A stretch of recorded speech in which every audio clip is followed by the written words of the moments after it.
देखिए दोस्तों, VBR music से एक गाना का टीजर आया। पोस्टर वोस्टर कुछ नहीं छोड़ा गया। रानी और खेसारी लाल यादव के गाना का पोस्टर ही छोड़ दिया, टीजर ही छोड़ दिया गया सीधर।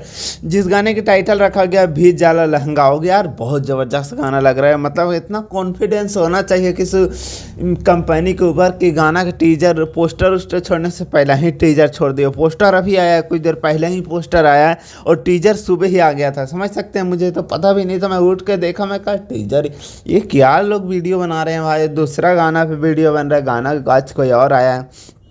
फिर देखा कि नया गाना का टीजर आ चुका है और पोस्टर ढूंढ रहा हूँ, कहीं मिल ही नहीं रहा है। फिर देखा कि पोस्टर नहीं, अभी अभी पोस्टर रिलीज़ किया गया और अच्छा लगा कॉन्फिडेंस, क्योंकि ये कंपनी ने बहुत BR म्यूजिक बहुत ज़बरदस्त कंपनी और तबाही लेवल की कंपनी है। तो देखते हैं ये गाना किस लेवल के होता है, कैसा होता है। इस गाने कौन गाया है? खेसारी लाल यादव गाए हैं, ये तो पता है। फीमेल सिंगर कौन है थोड़ा भूल रहा हूँ। रानी मैम नज़र आएंगे इस गाने में। सो ज़्यादा कुछ नहीं बोलता हूँ। Bye, love you. मिलता हूँ नेक्स्ट वीडियो में। Love you, bye.